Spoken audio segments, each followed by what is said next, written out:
Todo el mundo conoce a Don Quijote de la Mancha, la historia de un hidalgo pobre que tras leer demasiados libros de caballerías pierde el juicio y decide convertirse en caballero. Se lanza a los caminos junto a su escudero Sancho Panza. Juntos viven aventuras inolvidables, como la célebre lucha contra los molinos de viento, que Don Quijote confundió con gigantes, convirtiéndose en el dúo más famoso de la literatura española. Sin embargo, lo que pocos conocen es que alrededor del Quijote y de su autor, Miguel de Cervantes, surgieron mitos y leyendas que todavía hoy alimentan la curiosidad. Historias como la del manuscrito perdido, que insinuaba que Cervantes pudo copiar un texto antiguo, la del Caballero Real, que hablaba de un hidalgo excéntrico de la Mancha en quien pudo inspirarse, o el misterio de la cárcel de Argamasilla, donde se dice que empezó a escribir la obra en secreto. Hoy conocerás estas y otras leyendas muy poco conocidas que rodean al Quijote y a su autor, Miguel de Cervantes. Relájate, ponte cómodo y bienvenido a Relatos al Oído.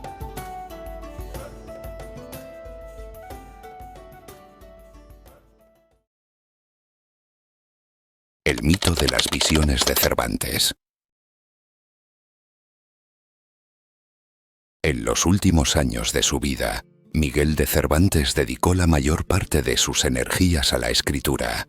Aquejado por la enfermedad y limitado en lo económico, encontró en su mesa de trabajo el único refugio donde podía dar sentido a su experiencia vital. Fue en ese contexto donde, según la tradición, nació la idea de que el autor no solo escribía sobre Don Quijote y Sancho, sino que llegaba a convivir con ellos como si fueran reales. El proceso creativo del Quijote fue largo y exigente. La primera parte apareció en 1605 y la segunda en 1615, pero entre ambas Cervantes estuvo revisando, corrigiendo y dialogando con sus propios personajes durante años. Esa dedicación tan intensa, en un momento de soledad y enfermedad, dio pie a rumores posteriores. Se decía que Cervantes pasaba horas hablando solo, como si mantuviera conversaciones con las figuras que estaba creando. Algunos cronistas y comentaristas de los siglos XVII y XVIII recogieron estos rumores, describiendo a Cervantes como un hombre que en medio de su trabajo sufría episodios de delirio o visiones. En esas versiones, Don Quijote y Sancho Panza no eran simples invenciones de papel, sino presencias que lo acompañaban, hasta el punto de que él mismo parecía escucharlos, discutir con ellos y dar forma a los diálogos como si hubieran surgido de un encuentro real. De ahí nació una de las imágenes más sugestivas de la tradición cervantina, la de un escritor que veía aparecer a sus personajes en carne y hueso. La leyenda afirmaba que mientras escribía, Cervantes no solo los imaginaba, sino que los tenía frente a él, hablándole y guiándolo. Esa idea de apariciones literarias encajaba perfectamente con el carácter del Quijote, una obra en la que la frontera entre la realidad y la ficción ya está constantemente puesta en duda. Uno de los motivos por los que esta leyenda se mantuvo tan viva es que el propio Quijote juega constantemente con la frontera entre lo real y lo imaginado. Cervantes inventó la figura de Cide Hamete Benengeli como cronista ficticio. Mezcló narradores y traductores inventados, e hizo que sus personajes se movieran en un espacio ambiguo donde los lectores ya no sabían si estaban ante una parodia, una crónica o un testimonio. Ese recurso literario alimentó la creencia de que Cervantes mismo vivía en esa confusión, como si sus personajes hubieran traspasado el papel para instalarse en su mente. Algunos estudiosos modernos han tratado de dar una explicación médica a esta tradición. Cervantes sufría problemas de salud crónicos. Había pasado por cautiverio, por cárceles, y en sus últimos años padeció hidropesía y dolencias cardíacas. Se ha sugerido que estas enfermedades pudieron provocar episodios de fiebre o incluso alucinaciones. No hay pruebas directas de que así fuera, pero en una época sin diagnósticos precisos, el comportamiento de un escritor hablando solo durante horas podía interpretarse fácilmente como un delirio o una visión. En la tradición popular, sin embargo, La versión que se impuso no fue la médica, sino la literaria. El pueblo repetía que Cervantes convivía con Don Quijote y Sancho, que los escuchaba y discutía con ellos como si fueran compañeros de carne y hueso. Este rumor daba una explicación sencilla al extraordinario realismo de los diálogos. No eran inventados, sino transcripciones de conversaciones que el autor había mantenido con sus propios personajes. La fuerza de la imaginación cervantina también jugó un papel central. En un tiempo en que la mayoría de las obras de ficción eran idealizadas y distantes, Cervantes dio vida a personajes cercanos, con pensamientos, contradicciones y una voz propia. Para los lectores, aquello era tan inusual que parecía imposible que se tratara solo de una construcción literaria. La explicación más convincente, en clave popular, fue que los personajes existían en algún nivel, y que Cervantes los veía y los escuchaba mientras escribía. En los últimos años de su vida, Miguel de Cervantes dedicó la mayor parte de sus energías a la escritura. Aquejado por la enfermedad y limitado en lo económico, encontró en su mesa de trabajo el único refugio donde podía dar sentido a su experiencia vital. Fue en ese contexto donde, según la tradición, nació la idea de que el autor no solo escribía sobre Don Quijote y Sancho, sino que llegaba a convivir con ellos como si fueran reales. El proceso creativo del Quijote fue largo y exigente. La primera parte apareció en 1605 y la segunda en 1615, pero entre ambas Cervantes estuvo revisando, corrigiendo y dialogando con sus propios personajes durante años. Esa dedicación tan intensa, en un momento de soledad y enfermedad, dio pie a rumores posteriores. Se decía que Cervantes pasaba horas hablando solo, como si mantuviera conversaciones con las figuras que estaba creando. Algunos cronistas y comentaristas de los siglos XVII y XVIII recogieron estos rumores, describiendo a Cervantes como un hombre que en medio de su trabajo sufría episodios de delirio o visiones. En esas versiones, Don Quijote y Sancho Panza no eran simples invenciones de papel, sino presencias que lo acompañaban, hasta el punto de que él mismo parecía escucharlos, discutir con ellos y dar forma a los diálogos como si hubieran surgido de un encuentro real. De ahí nació una de las imágenes más sugestivas de la tradición cervantina, la de un escritor que veía aparecer a sus personajes en carne y hueso. La leyenda afirmaba que mientras escribía, Cervantes no solo los imaginaba, sino que los tenía frente a él, hablándole y guiándolo. Esa idea de apariciones literarias encajaba perfectamente con el carácter del Quijote, una obra en la que la frontera entre la realidad y la ficción ya está constantemente puesta en duda. Uno de los motivos por los que esta leyenda se mantuvo tan viva es que el propio Quijote juega constantemente con la frontera entre lo real y lo imaginado. Cervantes inventó la figura de Cide Hamete Benengeli como cronista ficticio, mezcló narradores y traductores inventados, e hizo que sus personajes se movieran en un espacio ambiguo donde los lectores ya no sabían si estaban ante una parodia, una crónica o un testimonio. Ese recurso literario alimentó la creencia de que Cervantes mismo vivía en esa confusión, como si sus personajes hubieran traspasado el papel para instalarse en su mente. Algunos estudiosos modernos han tratado de dar una explicación médica según esta tradición. Cervantes sufría problemas de salud crónicos. Había pasado por cautiverio, por cárceles, y en sus últimos años padeció hidropesía y dolencias cardíacas. Se ha sugerido que estas enfermedades pudieron provocar episodios de fiebre o incluso alucinaciones. No hay pruebas directas de que así fuera, pero en una época sin diagnósticos precisos, el comportamiento de un escritor hablando solo durante horas podía interpretarse fácilmente como un delirio o una visión. En la tradición popular, sin embargo, la versión que se impuso no fue la médica, sino la literaria. El pueblo repetía que Cervantes convivía con Don Quijote y Sancho, que los escuchaba y discutía con ellos como si fueran compañeros de carne y hueso. Este rumor daba una explicación sencilla al extraordinario realismo de los diálogos. No eran inventados, sino transcripciones de conversaciones que el autor había mantenido con sus propios personajes. La fuerza de la imaginación cervantina también jugó un papel central. En un tiempo en que la mayoría de las obras de ficción eran idealizadas y distantes, Cervantes dio vida a personajes cercanos, con pensamientos, contradicciones y una voz propia. Para los lectores, aquello era tan inusual que parecía imposible que se tratara solo de una construcción literaria.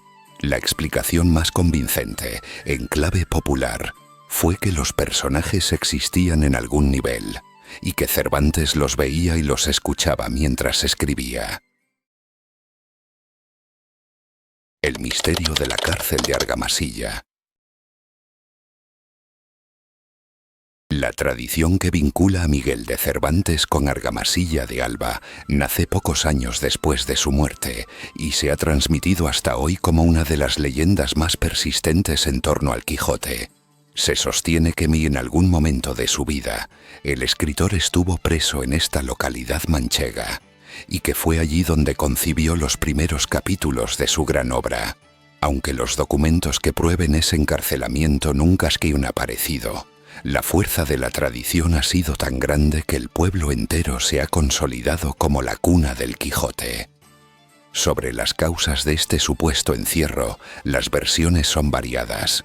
Cervantes, que trabajó como recaudador de impuestos en Andalucía, tuvo continuos problemas con las cuentas públicas y llegó a ser acusado en varias ocasiones de malversación o de retrasos en la entrega de fondos a la corona.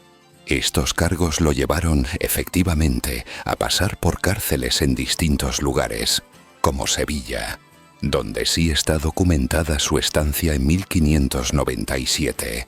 La hipótesis de Argamasilla se apoya en la idea de que, en otro momento de su vida, también habría caído en manos de la justicia local, quizá por motivos semejantes: irregularidades económicas, deudas o incluso denuncias de carácter administrativo. En la España de su tiempo, era relativamente común que pequeños conflictos con la hacienda de esos tiempos o con los poderosos de turno terminaran con días o semanas de prisión preventiva.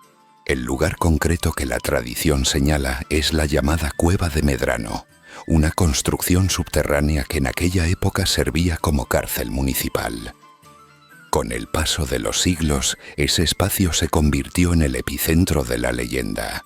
Sus paredes de piedra, su ambiente oscuro y reducido y su aspecto de mazmorra fueron interpretados como el escenario perfecto donde un escritor desesperado había comenzado a soñar con un caballero capaz de desafiar el mundo entero. La cueva fue visitada por eruditos, viajeros y curiosos desde el siglo XVIII. Y todos ellos contribuyeron a afianzar la idea de que ese fue el verdadero punto de partida del Quijote. La tradición popular añade un detalle que refuerza el carácter legendario del relato. Se decía que Cervantes, sin apenas papel a su vivunio y a su disposición, comenzó a escribir en las propias paredes de la celda, dejando allí los primeros trazos de la historia de Don Quijote. Según este mito, después sus notas fueron recogidas, copiadas y salvadas por amigos o guardianes que comprendieron el valor de aquel trabajo. Aunque no hay prueba alguna de que esto ocurriera, la imagen de un Cervantes preso, escribiendo a escondidas en condiciones precarias, caló con fuerza en la memoria colectiva.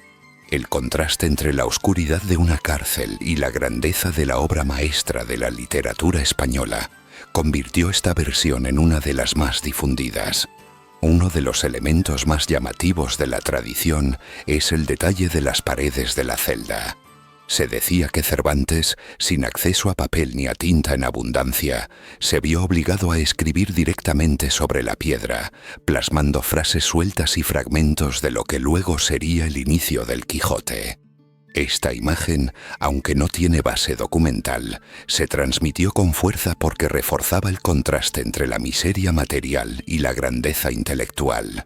En la cultura popular, imaginar al escritor garabateando en la penumbra de una mazmorra dio a la obra un aura de nacimiento heroico. El genio literario creando en las condiciones más adversas. A partir de esa idea surgió otra variante de la leyenda. El manuscrito habría sido sacado de la prisión de manera clandestina. Se cuenta que amigos, familiares o incluso un carcelero simpatizante copiaron o guardaron los textos de Cervantes para evitar que se perdieran. De este modo, lo que había comenzado como notas dispersas en una celda oscura pudo llegar intacto al exterior y convertirse, tiempo después, en el libro más famoso de la literatura española. Aunque este episodio carece de pruebas, encajaba muy bien con la imagen romántica del escritor perseguido por las circunstancias y rescatado por el poder de su obra. Lo cierto es que Cervantes nunca menciona este episodio en sus escritos. En el prólogo del Quijote reconoce de manera ambigua que concibió la obra en una cárcel, pero no especifica dónde ni cuándo. Ese silencio abrió la puerta para que distintos lugares se disputaran el honor de haber sido el escenario del nacimiento de la novela. Argamasilla de Alba supo aprovechar este vacío y lo convirtió en parte de su identidad.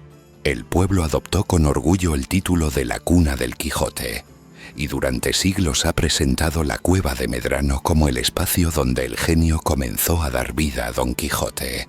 Ese orgullo se tradujo en celebraciones y en un esfuerzo continuo por conservar el lugar como símbolo cultural. Desde el siglo XVIII, eruditos y viajeros interesados en la figura de Cervantes visitaban Argamasilla para conocer la cueva y escuchar de primera mano la tradición local. Lo que en principio era solo un rumor se convirtió en patrimonio cultural del pueblo, que lo defendió frente a otras localidades de La Mancha que también buscaban vincularse con el escritor. El simple hecho de que Argamasilla mantuviera viva la tradición fue suficiente para que la leyenda se consolidara y que hasta hoy el pueblo sea conocido en toda España como un espacio inseparable de la memoria cervantina. A partir del siglo XVIII, la llamada Cueva de Medrano comenzó a atraer la atención de viajeros, eruditos y curiosos. Muchos llegaban a Jebet Argamasilla atraídos por la fama del Quijote y por el rumor de que allí había nacido la obra.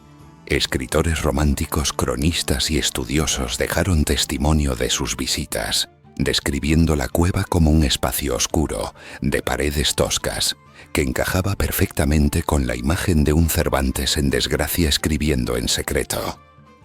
Estas descripciones ayudaron a reforzar la tradición, porque al llegar al lugar, cualquiera podía imaginar sin dificultad al escritor recluido en aquel ambiente sombrío. La fama de Argamasilla como cuna del Quijote dio pie a una disputa con otras localidades manchegas. Pueblos como Esquivias, Villanueva de los Infantes o incluso Alcázar de San Juan reclamaron su vínculo con Cervantes y con la gestación de la novela. Cada uno presentaba sus propios argumentos. Unos afirmaban que Cervantes había vivido allí temporadas, otros que en sus calles se encontraban escenarios reconocibles en la obra. Sin embargo, Argamasilla tenía un relato especialmente poderoso, el de la prisión. Decir que el Quijote había nacido en una celda, en condiciones adversas, ofrecía un atractivo narrativo que superaba al de cualquier otro pueblo. El problema era que no existían pruebas documentales sólidas. Los archivos no contienen constancia de que Cervantes pasara tiempo encarcelado en Argamasilla. Sí se sabe con certeza que estuvo preso en Sevilla en 1597. Y ese dato ha llevado a muchos investigadores a pensar que la referencia del autor a haber concebido su obra en una cárcel se refiere, en realidad, a esa estancia sevillana. La ausencia de pruebas en el caso de Argamasilla, sin embargo, no impidió que la tradición siguiera creciendo. En la memoria colectiva, la falta de documentos no debilita la leyenda, sino que a menudo la fortalece. Lo que sí resulta incuestionable es el peso simbólico de la historia. La imagen de Cervantes escribiendo su obra maestra en una celda oscura conecta con una visión romántica del arte. El genio creando en soledad, en medio de la adversidad, y dando a luz a una obra destinada a perdurar para siempre. Esa interpretación muy difundida en los siglos XIX y XX consolidó aún más la leyenda de Argamasilla, porque ofrecía un relato inspirador y dramático que encajaba con la grandeza del Quijote. La cárcel se convertía así no en un simple espacio de encierro, sino en el escenario mítico del nacimiento de la novela más importante de la lengua española. Con el tiempo, la cueva de Medrano dejó de ser únicamente un lugar de recuerdo popular y pasó a convertirse en un espacio cultural. Las autoridades locales la conservaron, se organizaron visitas guiadas y se promovieron actividades en torno a la figura de Cervantes. La cueva que siglos antes había servido como humilde prisión fue resignificada como un lugar de orgullo, hasta el punto de que hoy en día forma parte de la ruta turística cervantina y se presenta a los y los visitantes como la cuna del Quijote. El debate académico, sin embargo, nunca ha quedado cerrado. Muchos especialistas señalan que lo más probable es que Cervantes comenzara a escribir su obra en Sevilla, donde su encarcelamiento sí está documentado, y no en Argamasilla, para la cual no existen registros históricos concluyentes. Otros estudiosos, en cambio, defienden que no se puede descartar por completo la posibilidad de que estuviera preso allí, aunque solo fuera durante un periodo breve. Esta falta de certeza mantiene viva la discusión y, al mismo tiempo, alimenta la fuerza de la tradición, porque convierte la historia en un enigma abierto. Lo que resulta indiscutible es que la leyenda ha dado a Argamasilla de Alba un lugar privilegiado en la memoria cultural española. Cada año se celebran actos conmemorativos, representaciones teatrales y actividades educativas que refuerzan el vínculo entre el pueblo y Cervantes. Aunque no exista una prueba definitiva de que el escritor escribiera allí los primeros capítulos de su novela, el mito se ha consolidado como parte de la identidad local y como una pieza inseparable de la gran historia del Quijote. En ese sentido, la cárcel de Argamasilla, más allá de los documentos, se ha convertido en un símbolo, el espacio donde la tradición sitúa el origen de la obra más universal de la literatura en castellano. La leyenda del Quijote original. En la España del siglo de oro, la literatura estaba en plena efervescencia. La imprenta, ya extendida por todo el territorio, había permitido que libros y pliegos llegaran a más lectores que nunca. Las obras más buscadas eran los libros de caballerías, novelas de gran extensión en las que los protagonistas vivían aventuras extraordinarias. Luchaban contra gigantes, liberaban a princesas cautivas, descubrían islas misteriosas y defendían su honor en duelos interminables. Estas historias no solo servían de entretenimiento a nobles y caballeros, sino también a mercaderes y profesionales que podían costearse la compra o el préstamo de ejemplares. En ese mismo ambiente, además, circulaban en Toledo manuscritos antiguos en árabe, hebreo y latín que recordaban el pasado multicultural de la ciudad. Muchos procedían de la célebre escuela de traductores, que había funcionado en la Edad Media y había dejado como herencia textos históricos, filosóficos y narrativos de gran valor.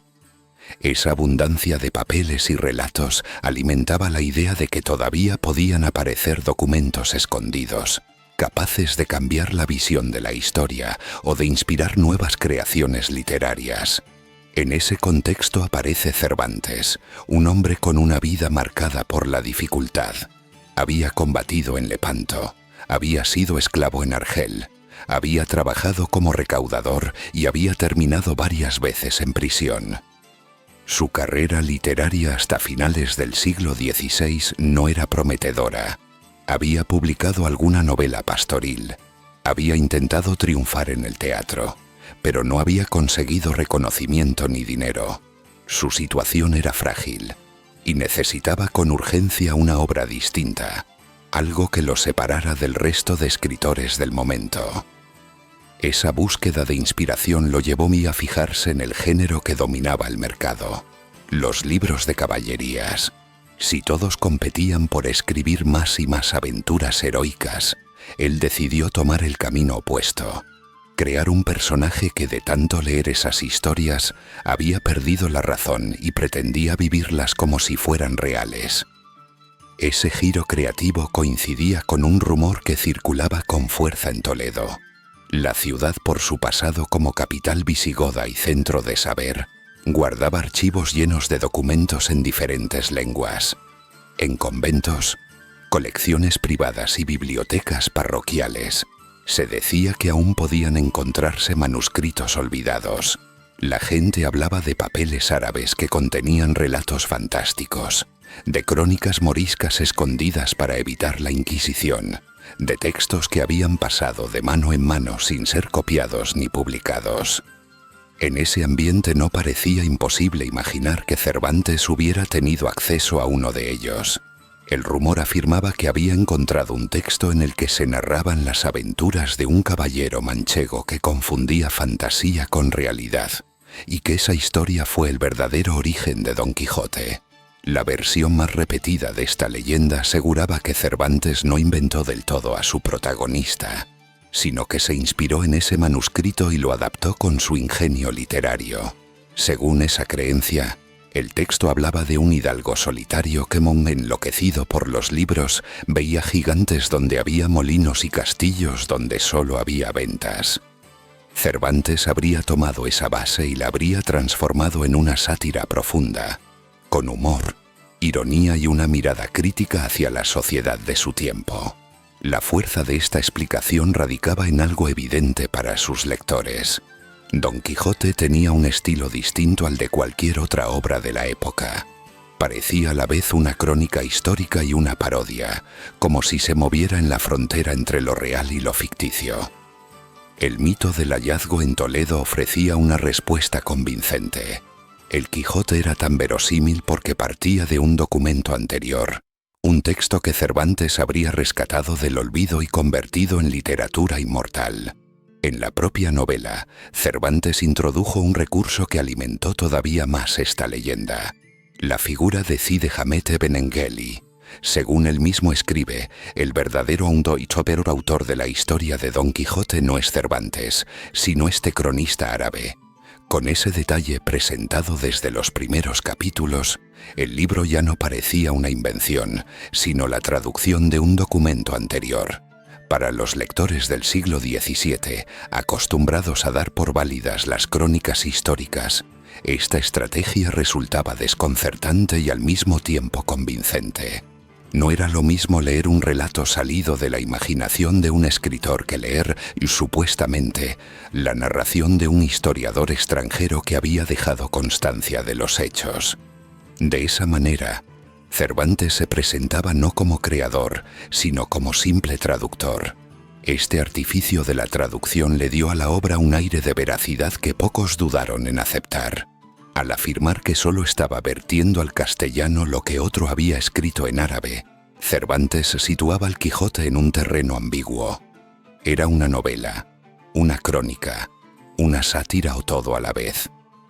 Este detalle que hoy entendemos como un recurso literario brillante, en su tiempo hizo que muchos se preguntaran si realmente existía un manuscrito escondido en algún archivo. La fascinación de los lectores no tardó en crecer. Algunos se tomaron al pie de la letra la existencia de aquel documento, convencidos de que Cervantes había tenido la suerte de rescatarlo y ponerlo en circulación. El Quijote, con su estilo de crónica y su aparente tono documental, alimentaba esa confusión.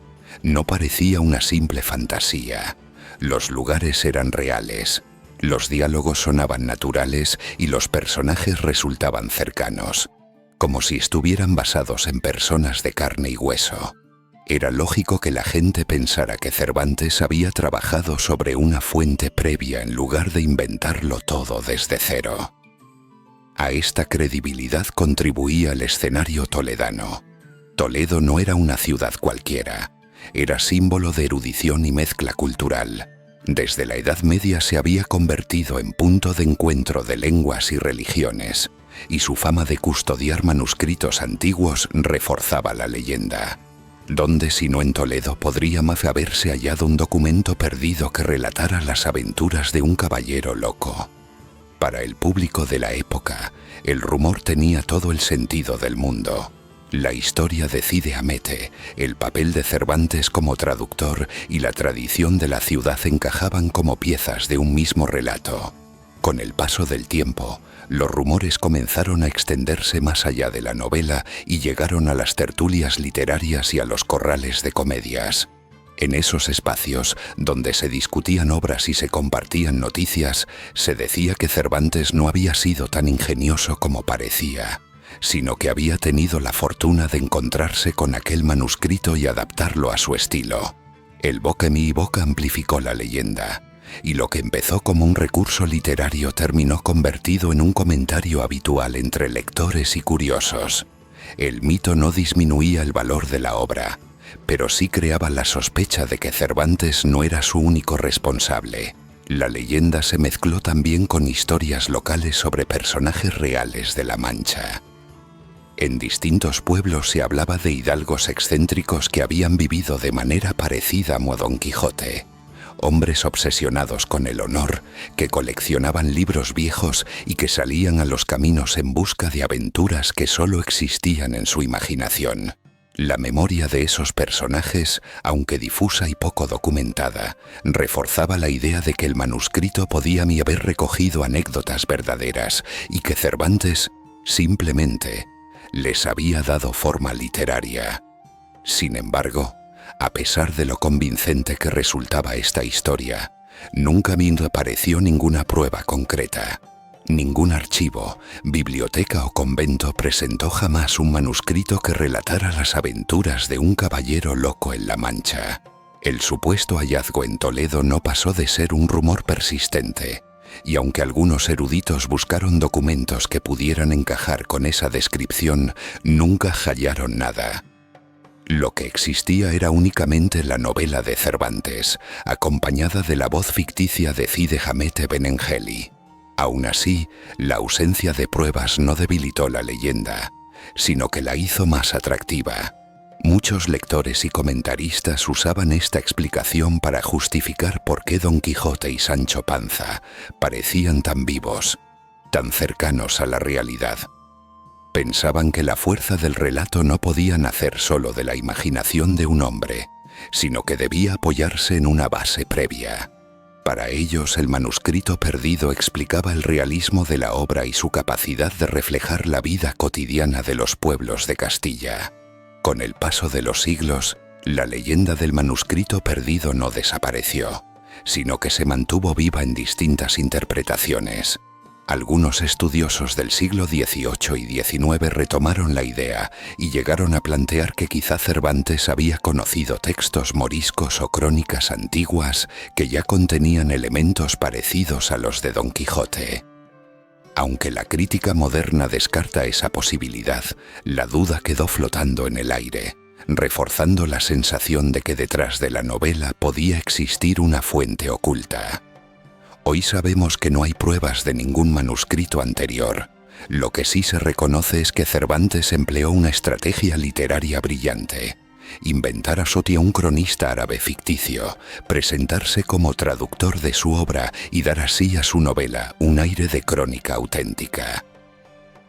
Ese recurso, adelantado a su tiempo, convirtió al Quijote en algo más que una simple parodia de los libros de caballerías.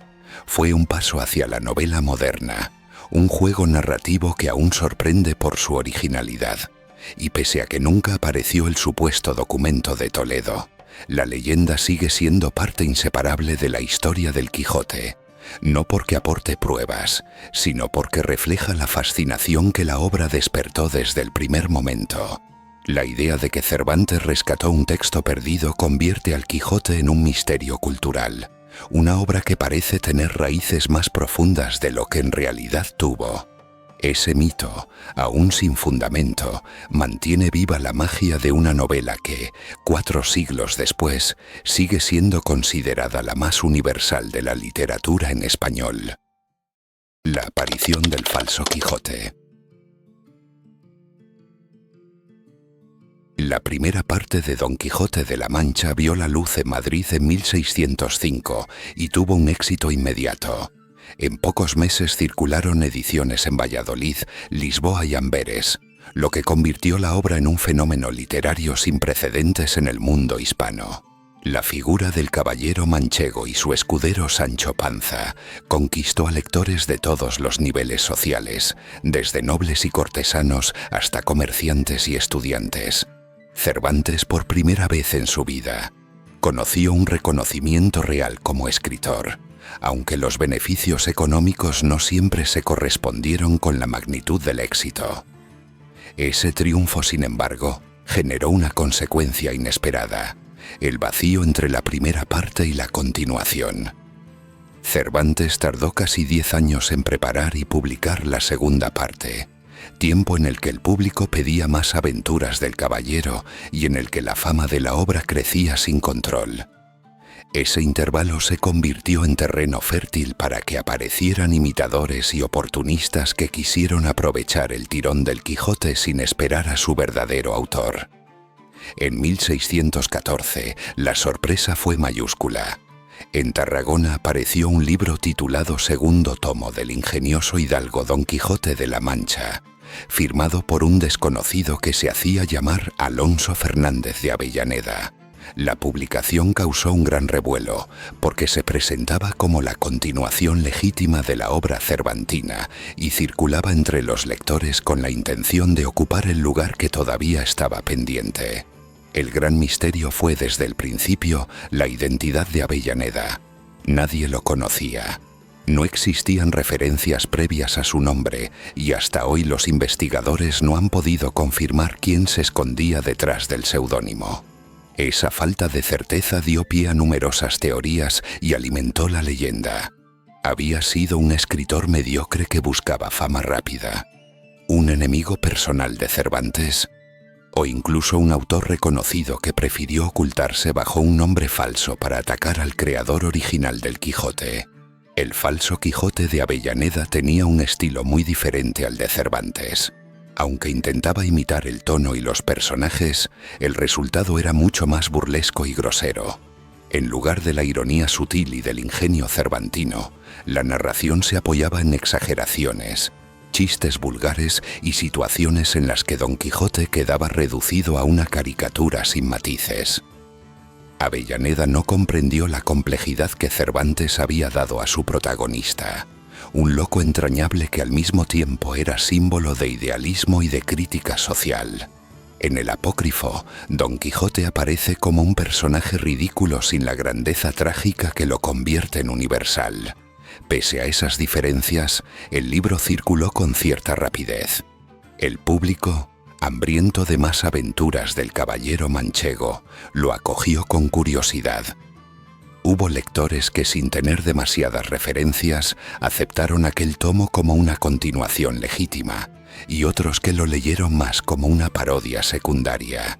Lo cierto es que el falso Quijote nunca alcanzó el prestigio del original, pero sí consiguió una difusión suficiente para llamar la atención de Cervantes y para irritarlo profundamente.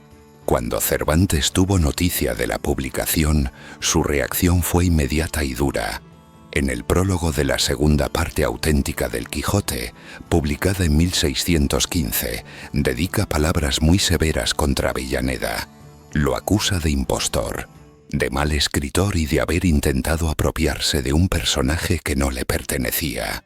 Su enfado no era solo literario, sino también personal. Después de toda una vida de fracasos, Cervantes había encontrado por fin el camino del reconocimiento, y que otro se atreviera a usurparlo fue un golpe que no estaba dispuesto a tolerar.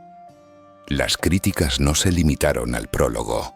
A lo largo de la segunda parte del Quijote, Cervantes introduce comentarios directos contra Avellaneda y su obra.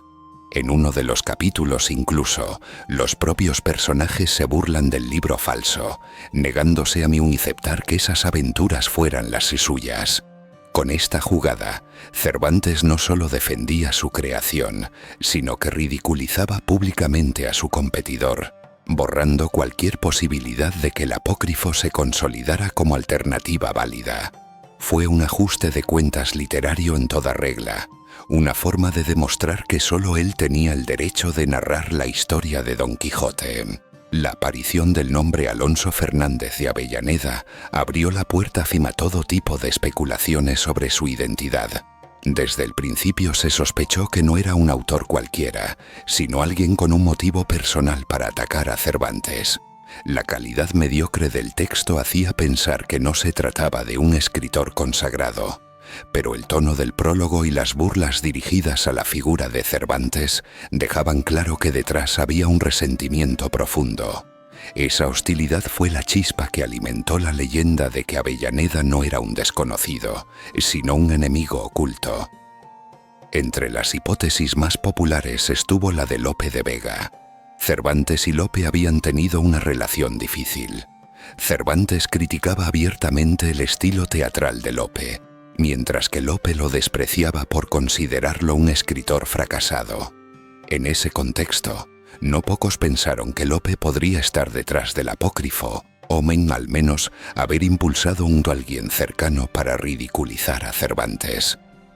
La enemistad literaria entre ambos era pública, y la coincidencia de que el falso Quijote apareciera precisamente cuando Cervantes estaba preparando su segunda parte parecía darle sentido a esta teoría. Otra versión apuntaba a un religioso. Algunos estudiosos de la época difundieron la idea de que Avellaneda podía ser un fraile, quizás dominico o agustino, que habría querido vengarse de Cervantes por las sátiras mordaces que éste incluía en sus escritos contra ciertos sectores del clero.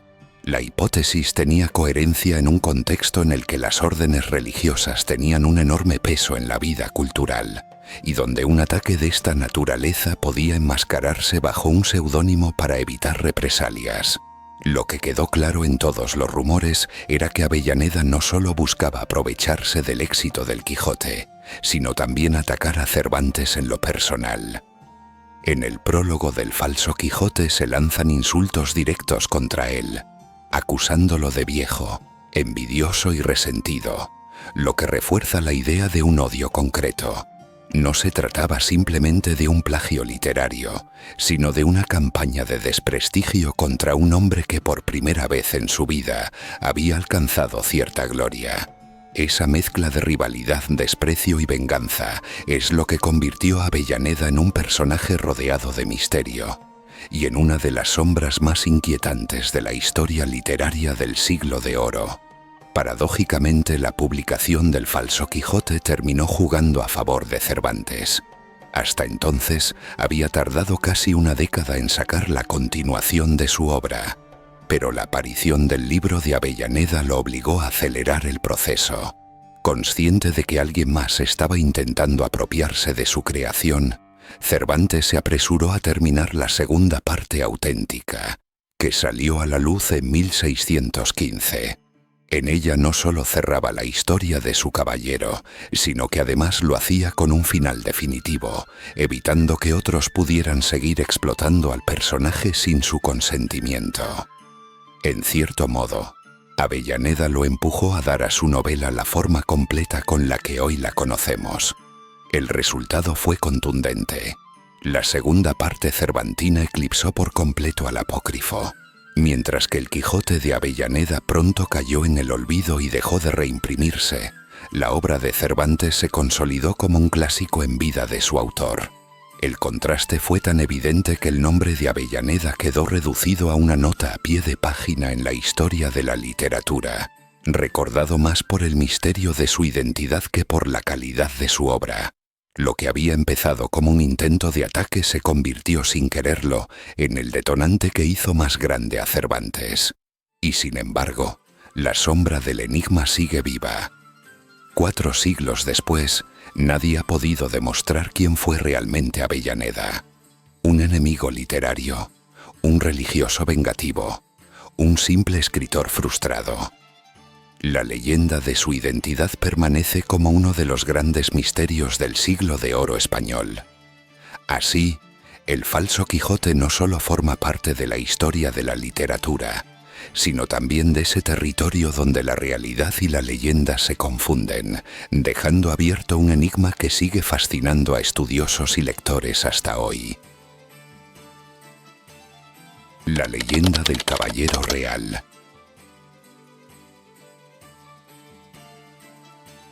En los siglos XVI y XVII La Mancha era una tierra marcada por la sobriedad y la austeridad. Allí abundaban los hidalgos pobres, descendientes de linajes antiguos que apenas conservaban su honra como único patrimonio. Estos hombres vivían aferrados a un mundo que ya no existía. Conservaban escudos oxidados, espadas heredadas y un orgullo que no se correspondía con su situación económica. Entre ellos no faltaban quienes mostraban un carácter excéntrico, hombres que se comportaban de forma desmesurada, aferrados a un código caballeresco que ya no tenía cabida en una España dominada por burócratas y comerciantes. En muchos pueblos de La Mancha comenzaron a circular rumores sobre algunos de estos personajes. En aldeas como Argamasilla de Alba o Esquivias se hablaba de hidalgos que se tomaban demasiado en serio los relatos de caballería, llegando incluso a imitar a los héroes medievales en su manera de vestir, hablar o actuar. Estas anécdotas se transmitían en las plazas, en las tabernas y en los corrales, y con el tiempo fueron tomando forma de historias que la gente repetía como si fueran pequeñas leyendas locales. Uno de los relatos más repetidos era el de un hidalgo que había perdido la cabeza y se lanzó a los caminos convencido de que era un caballero andante. Armado con armas antiguas y montado en una mula vieja o en un rocín, se enfrentaba a lo que encontraba en el camino como si fueran batallas de honor. Para los vecinos que lo veían pasar, la escena oscilaba entre lo cómico y lo trágico. Por un lado se reían de su delirio, pero por otro no podían evitar sentir cierta lástima por aquel hombre atrapado en un mundo imaginario. La historia se transmitió de boca en boca y sobrevivió al paso del tiempo. Los vecinos lo contaban a las nuevas generaciones como un ejemplo de locura y obsesión, y poco a poco fue creciendo la idea de que aquel caballero real podía haber sido el modelo que inspiró a Cervantes. Aunque nunca se confirmó que tal personaje existiera, la tradición oral alimentó durante siglos esta posibilidad, dando a Don Quijote una raíz aún más cercana y tangible en la memoria popular manchega. Los vecinos que presenciaban las andanzas de aquel hidalgo excéntrico reaccionaban con una mezcla de burla y compasión. Algunos se reían abiertamente de él. Lo consideraban un loco inofensivo que daba color a la rutina de los pueblos manchegos. Otros, en cambio, lo miraban con cierta pena, porque en el fondo representaba el declive de una clase social que había quedado atrapada entre el recuerdo de la nobleza y la dureza de la pobreza. La imagen de un hombre armado con armas antiguas, desafiando molinos, animales o incluso a otros vecinos, debió de ser tan pintoresca que se convirtió rápidamente en tema de conversación y chisme popular. En un entorno rural donde la vida cotidiana era dura y monótona, aquel personaje ofrecía un espectáculo inesperado. Las historias sobre él no se quedaron en un simple rumor pasajero. Con el tiempo, fueron transmitiéndose de boca en boca y transformándose en relatos casi legendarios. Las madres lo mencionaban a los niños como ejemplo de lo que ocurre cuando alguien pierde el juicio, y los ancianos lo evocaban en reuniones y tertulias, exagerando algunos episodios para ni hacerlos más memorables. Lo que en un principio pudo ser una anécdota local terminó por convertirse en un cuento compartido, que sobrevivió al paso de las generaciones y que todavía en tiempos de Cervantes se recordaba con cierta nitidez. El eco de estas historias comenzó a mezclarse con la tradición literaria de la región. En La Mancha, donde los romances y cantares eran frecuentes, no era raro que personajes reales se transformaran en figuras casi míticas, envueltas en exageraciones. Así sucedió con este hidalgo, cuya fama de loco caballero lo acercaba peligrosamente a los héroes desmesurados de los libros de caballerías. Esa cercanía entre la realidad y la ficción creó el terreno perfecto para que, con el tiempo, se dijera que Cervantes se había inspirado en él para dar vida a su protagonista. A esta posibilidad se sumaba un dato concreto. Cervantes pasó temporadas en Esquivias, un pueblo manchego donde vivía su esposa y donde él mantuvo contacto con varias familias hidalgas. No es descabellado pensar que en esas estancias pudo escuchar relatos sobre hidalgos peculiares, obsesionados con el honor y con las viejas glorias de Castilla. Si bien Cervantes nunca dejó constancia de que su Quijote estuviera basado en un personaje real, el contexto hacía verosímil la conexión. Así, el mito del caballero real encontró un lugar sólido en la memoria colectiva. No se trataba solo de una invención literaria, sino del reflejo de una figura que en mayor o menor medida había caminado realmente por los caminos de la Mancha. La elección de la Mancha como escenario para la novela no fue una casualidad. Cervantes podría aún haber situado la acción en cualquier otro lugar de Castilla, pero escogió precisamente una región reconocida por su vida sencilla, sus pueblos pequeños y sus hidalgos empobrecidos que vivían más de recuerdos que de realidades. Esa decisión daba a la historia un aire cotidiano y reconocible, que la hacía más cercana para los lectores de la época. Además, reforzaba la sátira. ¿Qué mejor escenario para un caballero desfasado que una tierra sin gestas, sin castillos brillantes ni grandes batallas, sino con ventas polvorientas y campos áridos? En este contexto se consolidó la idea de que Don Quijote podía estar inspirado en un personaje real. La tradición oral sostenía que detrás del protagonista había un hombre concreto, un hidalgo que había caminado por las mismas calles y caminos que los lectores conocían. Aunque nunca se identificó con certeza, varios pueblos manchegos comenzaron a señalarse como el lugar de origen de aquel supuesto modelo. Argamasilla de Alba fue uno de los más insistentes, reclamando que el personaje había nacido allí, mientras que en Esquivias también se atribuían parte del mérito por las estancias de Cervantes en el pueblo y el contacto que tuvo con familias hidalgas locales. El silencio de Cervantes respecto a esta cuestión solo alimentó el misterio. En ningún momento reconoció haberse inspirado en un personaje real, pero tampoco negó los rumores que empezaban a circular. Esa ambigüedad dejó espacio para que la imaginación popular rellenara los huecos, reforzando la idea de que, aunque no lo dijera abiertamente, Cervantes había tomado prestadas las historias de algún hidalgo excéntrico de la zona. El propio tono realista de la obra parecía confirmar esa sospecha.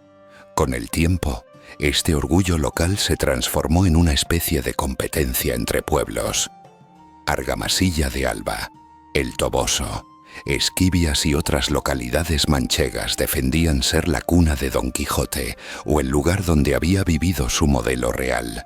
Cada pueblo encontraba detalles en la novela que podían vincularse con sus calles, sus ventas o sus vecinos, y esa disputa se convirtió en parte del folclore manchego. Lejos de debilitar la leyenda, la fortaleció. Cuantos más pueblos se peleaban por reclamar el origen del Quijote, más sólida parecía la idea de que había existido un caballero real que inspiró a Cervantes. A partir del siglo XVIII, cuando el Quijote ya era reconocido como una obra universal, viajeros y estudiosos comenzaron a recorrer la Mancha en busca de pruebas que confirmaran la existencia de un modelo real para el personaje. Eruditos, escritores románticos y hasta diplomáticos extranjeros visitaban pueblos como Argamasilla de Alba, Campo de Criptana o El Toboso, con la esperanza de encontrar documentos, testimonios o tradiciones que conectaran directamente a Cervantes con un caballero de carne y hueso. Esta curiosidad contribuyó a fijar aún más en la memoria popular la idea de que Don Quijote no era solo un producto de la imaginación, sino el reflejo de una vida que había dejado huella en la región. Los académicos, sin embargo, fueron marcando distancia. A medida que avanzaba la crítica literaria moderna, se subrayaba que el Quijote era ante todo una creación literaria con un fuerte componente simbólico, una sátira de los libros de caballerías, un retrato de la sociedad española y un experimento narrativo sin precedentes. Pero mientras los especialistas discutían en bibliotecas y universidades, el pueblo seguía aferrado a la leyenda. Para los manchegos era más atractivo pensar que un vecino excéntrico había inspirado al hidalgo de Cervantes que aceptar que todo había sido inventado desde un escritorio. Hoy en día, esa mezcla de historia y mito sigue viva. Pueblos enteros celebran fiestas, rutas turísticas y representaciones teatrales que giran en torno a la figura de Don Quijote como si hubiera sido un personaje histórico. La tradición de un caballero real que caminó por las tierras de la Mancha no ha desaparecido, sino que se ha convertido en parte de la identidad cultural de la región. Aunque no haya pruebas documentales de su existencia, la leyenda mantiene su fuerza porque conecta la literatura con la vida cotidiana de aquellos pueblos, y porque convierte al Quijote en algo más que un símbolo literario.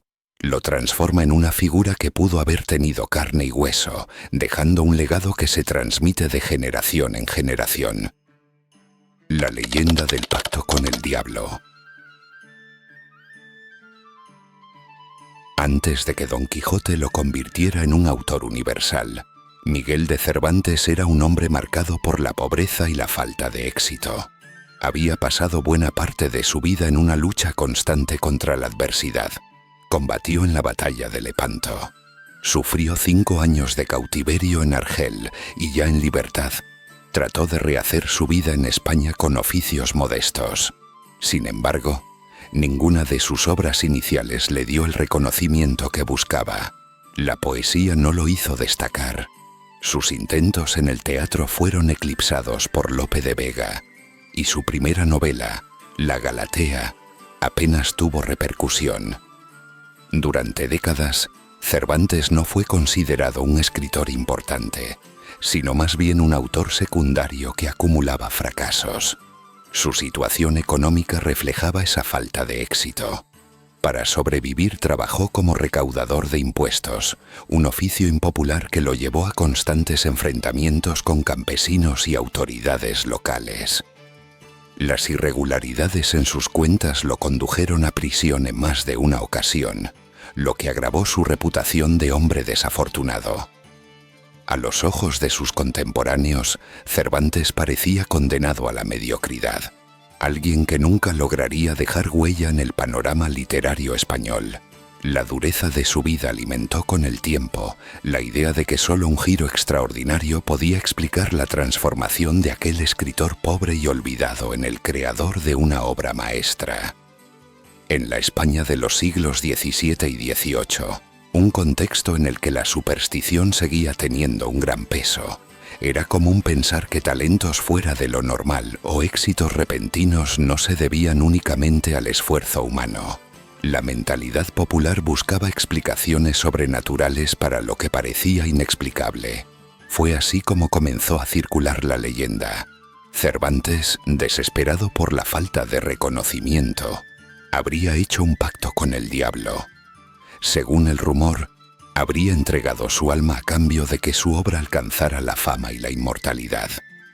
Esta explicación, por absurda que parezca a la luz de la crítica moderna, encajaba perfectamente en la mentalidad de la época. Si un hombre fracasado de repente lograba escribir el libro más influyente de la lengua española, entonces debía haber contado con una ayuda que no era de este mundo. El rumor del pacto se extendió con rapidez porque ofrecía una explicación sencilla a lo que muchos consideraban un milagro literario. Hasta entonces, Cervantes había sido visto como un escritor mediocre, pero de la noche a la mañana apareció con una obra descomunal que rompía con todo lo anterior. Para el imaginario popular, Don Quijote no podía haber salido solo de la mente de un hombre castigado por la pobreza y el fracaso. La sospecha de un pacto con el diablo llenaba ese vacío y convertía el éxito de la novela en un misterio sobrenatural. El propio impacto inmediato del Quijote alimentó la creencia. Desde su publicación en 1605, la obra fue reimpresa y comentada en toda España, y muy pronto se tradujo al inglés y al francés. En menos de una década, Cervantes había pasado de ser casi un desconocido a convertirse en el autor más leído del mundo hispano. Esa transformación tan abrupta se interpretaba como un salto imposible sin intervención externa, lo que reforzaba la narrativa del pacto. Otro detalle que dio fuerza al mito fue la coincidencia de su muerte con la de William Shakespeare en 1616. Aunque en realidad murieron con días de diferencia debido al uso de calendarios distintos, el gregoriano en España y el juliano en Inglaterra. En la mentalidad de la época ambos fueron vistos como si hubieran partido del mundo casi al unísono. Para muchos aquella coincidencia era demasiado extraña para ser casualidad y se interpretaba como la señal de un destino marcado por fuerzas ocultas. El eco supersticioso se amplificó en tabernas, plazas y tertulias. Se contaba que Cervantes había recibido el don de la fama gracias a un pacto oscuro, y que la prueba de ello estaba en la propia grandeza de su obra y en la coincidencia fatal de su muerte con la del mayor dramaturgo inglés. Nadie tenía pruebas de ello, pero tampoco las necesitaban. La leyenda respondía al deseo popular de explicar lo extraordinario con lo sobrenatural, una práctica común en una España todavía profundamente religiosa y supersticiosa. El eco de esta leyenda no se limitó a un círculo reducido, sino que circuló ampliamente entre gentes comunes y cultas. En tabernas y corrales de comedia se repetía la idea de que nadie podía alcanzar semejante gloria sin la ayuda del maligno. La explicación era atractiva porque convertía la figura de Cervantes en algo más que un escritor. Lo transformaba en un personaje casi mítico, alguien que había pagado un precio terrible por dejar su huella en la historia. Para un público acostumbrado a asociar lo extraordinario con lo sobrenatural, la hipótesis del pacto encajaba a la perfección. Lo curioso es que en los documentos históricos no existe ningún rastro que respalde esta creencia. No hay cartas, testimonios o procesos que hagan referencia a un rumor de este tipo en vida de Cervantes. Todo apunta a que fue una construcción popular posterior, que surgió como manera de explicar lo inexplicable. Cómo un hombre casi olvidado pudo crear la obra que cambiaría la literatura para siempre. Esa ausencia de pruebas, en lugar de debilitar la leyenda, la reforzó, porque la convirtió en un secreto imposible de confirmar o desmentir. Con el tiempo, la visión romántica de los siglos XVIII y XIX recuperó y amplificó esta interpretación. Los escritores y viajeros románticos veían a Cervantes como un genio maldito, condenado a la pobreza y a la incomprensión en vida, pero glorificado después de muerto. Para ellos, la idea de un pacto con el diablo encajaba en el retrato de un creador que había dejado su alma en su obra y había pagado un precio simbólico por su grandeza. Esta lectura dio nueva fuerza a la leyenda, integrándola en una tradición más amplia que vinculaba el genio artístico con el sufrimiento y lo sobrenatural. En este sentido, la leyenda de Cervantes se parecía a las historias que rodearon a otros grandes creadores de Europa. Igual que se decía que el violinista Paganini tocaba con poderes demoníacos o que Goethe había escrito el Fausto inspirado por pactos oscuros, también Cervantes fue incluido en ese imaginario. La idea era siempre la misma. El talento desmesurado no podía ser solo humano. Debía tener un origen extraordinario, incluso peligroso. Y así, Cervantes quedó asociado a una tradición cultural que mezclaba admiración con temor hacia aquellos que parecían haber tocado lo imposible. Más allá del entretenimiento, esta leyenda cumplía también una función moral en la sociedad de su tiempo. La idea de que Cervantes había entregado su alma al diablo para alcanzar la fama servía como advertencia. La gloria terrenal podía pagarse con la condena eterna.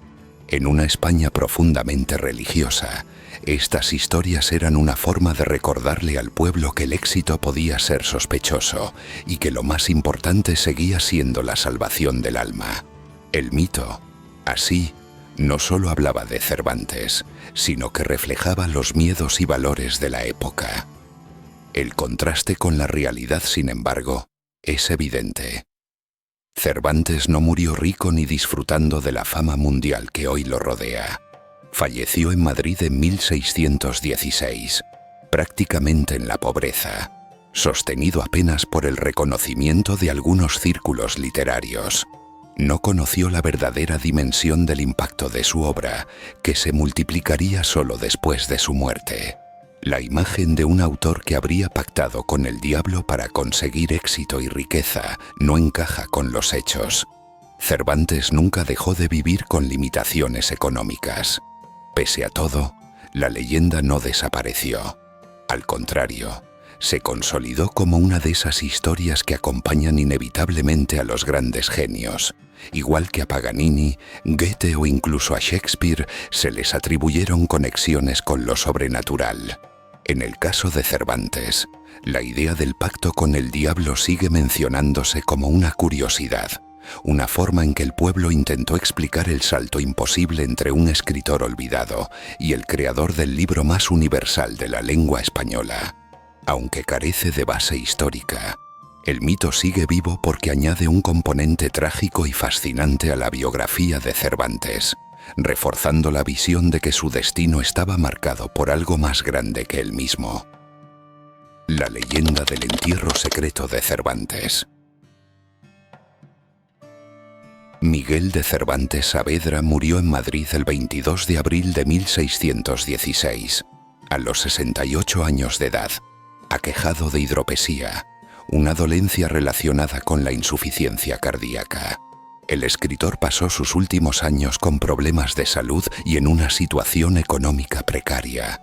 A pesar de que la primera parte del Quijote, 1605, y la segunda, 1615, ya circulaban ampliamente. Lejos de la gloria que alcanzaría después, su muerte fue discreta y sin grandes reconocimientos oficiales. Al día siguiente, 23 de abril, fue enterrado en el convento de las Trinitarias Descalzas, en el barrio madrileño de Las Letras, una institución muy vinculada a su biografía. Las Trinitarias eran la orden que siglos antes había colaborado en el rescate de su cautiverio en Argel, y esa deuda personal pesaba en su memoria. El sepelio fue sencillo. Cervantes recibió sepultura en una tumba común y sin ningún tipo de monumento que señalara el lugar exacto. En la España de principios del siglo XVII, incluso un escritor de su talla no era considerado una figura merecedora de honores de Estado. La literatura todavía no otorgaba a sus autores la categoría de héroes nacionales, y Cervantes murió prácticamente como había vivido, con modestia y acompañado de unos pocos familiares y religiosos. De hecho, los testimonios de la época apenas mencionan detalles del funeral, lo que refuerza la imagen de un entierro humilde y sin pompa. Con el paso de las décadas, las obras en el convento y la falta de registros precisos hicieron que se perdiera el rastro exacto de su tumba. El convento de las Trinitarias sufrió reformas estructurales en los siglos posteriores, y muchos sepulcros fueron desplazados o modificados sin conservar documentación detallada. Esto provocó que a partir del siglo XVIII ya no se supiera con certeza dónde descansaban los restos de Cervantes. El hecho de que su tumba se volviera invisible generó un terreno fértil para rumores y leyendas, especialmente porque hablamos del autor más importante de la lengua española. El desconocimiento concreto de su paradero llevó a que comenzara a circular la idea de que el cuerpo de Cervantes había sido ocultado deliberadamente o trasladado en secreto dentro del mismo convento. Algunos afirmaban que las monjas lo habían llevado a una capilla interior para protegerlo de posibles profanaciones, algo no descabellado si recordamos que durante siglos, en Madrid, los cementerios conventuales eran vulnerables a saqueos y a reordenamientos internos. Otros, más imaginativos, sostenían que el cuerpo había sido retirado del convento sin que quedara constancia documental. La realidad es que simplemente se perdió la referencia exacta del enterramiento, pero ese vacío documental alimentó la sensación de misterio.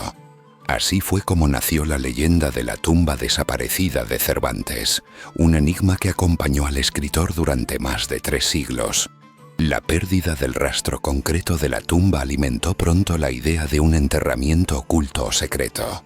Desde el siglo XVIII se difundió la versión de que el cuerpo de Cervantes había sido trasladado de su ubicación original sin dejar constancia escrita.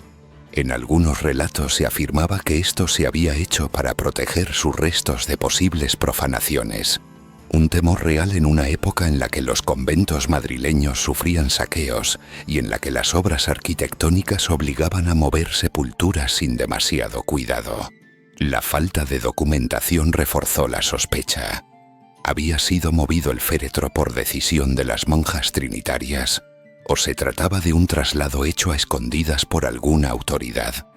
Nadie lo sabía con certeza. Otra versión apuntaba a un traslado interno dentro del convento. Según esta tradición, los restos habrían sido movidos desde el lugar inicial del entierro a una capilla interior más protegida, probablemente la cripta, sin que quedara un registro oficial. Este tipo de traslados eran frecuentes, ya que en los conventos se solían reordenar los enterramientos para dar espacio a nuevos difuntos.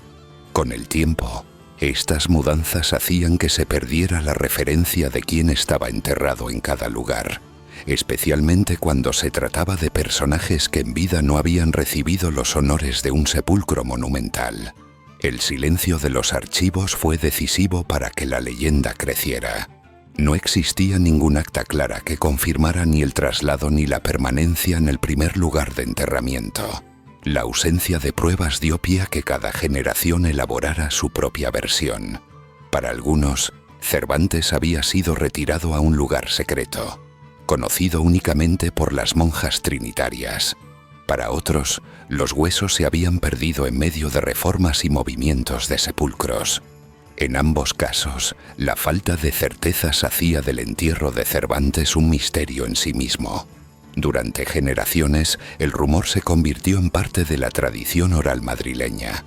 Se contaba que Cervantes descansa en un lugar secreto, conocido solo por unas pocas religiosas del convento, lo que añadía un halo de intriga y exclusividad.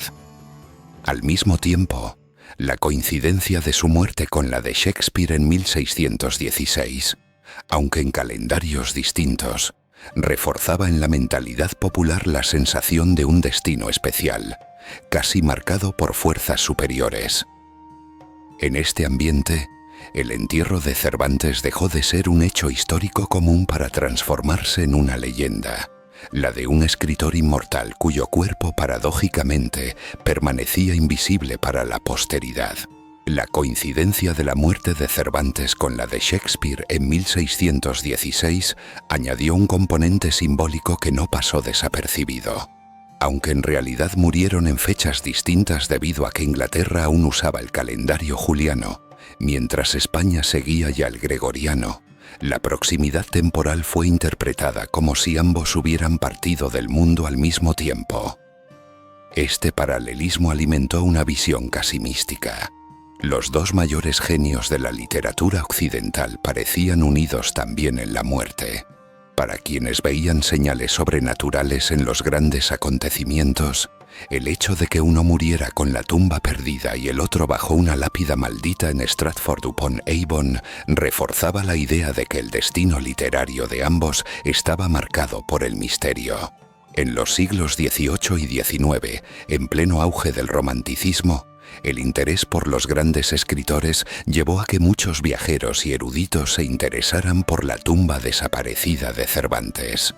Para los románticos, que admiraban al genio incomprendido y sufriente, la desaparición de su sepulcro era un detalle fascinante. Reforzaba la imagen de un creador que había muerto pobre y casi olvidado, y cuyo cuerpo permanecía oculto como si se negara a descansar en paz. Escritores y cronistas europeos que visitaban Madrid preguntaban por el paradero de su tumba, y no encontraban más respuesta que la repetición de la leyenda. El convento de las Trinitarias, situado en el actual barrio de las Letras de Madrid, se convirtió en un espacio mítico precisamente por esa ausencia.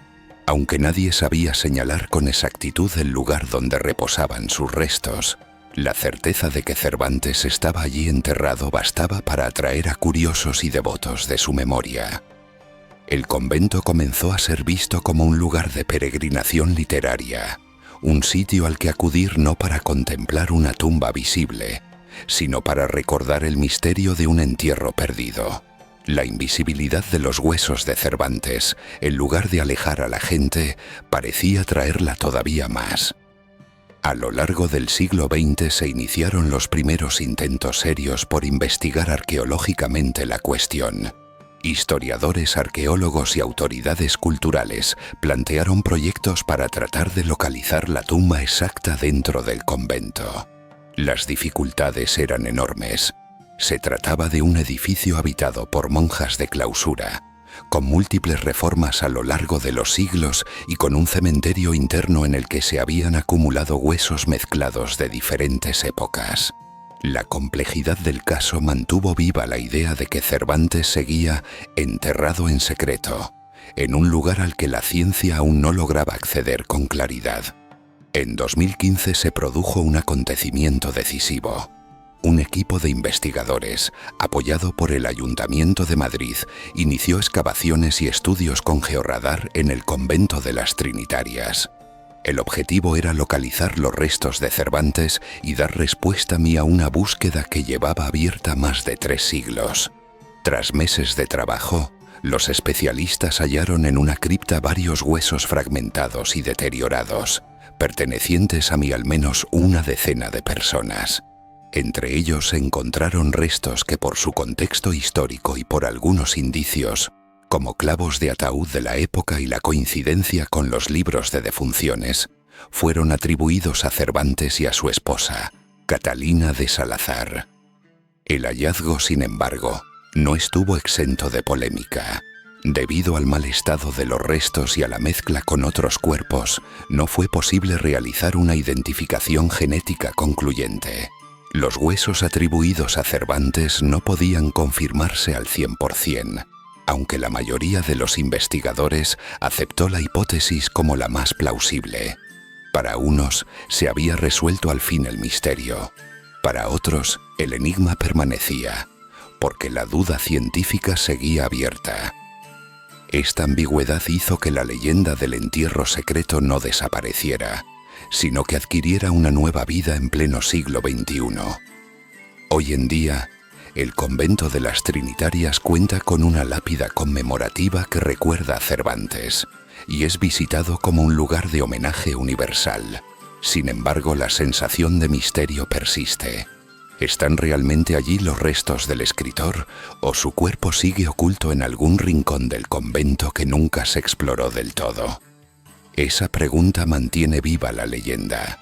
Más allá de la arqueología, la tumba de Cervantes se ha convertido en un símbolo, un recordatorio de que incluso los grandes genios pueden quedar envueltos en la fragilidad de la historia, y que su inmortalidad descansa más en sus palabras que en la certeza de su sepultura.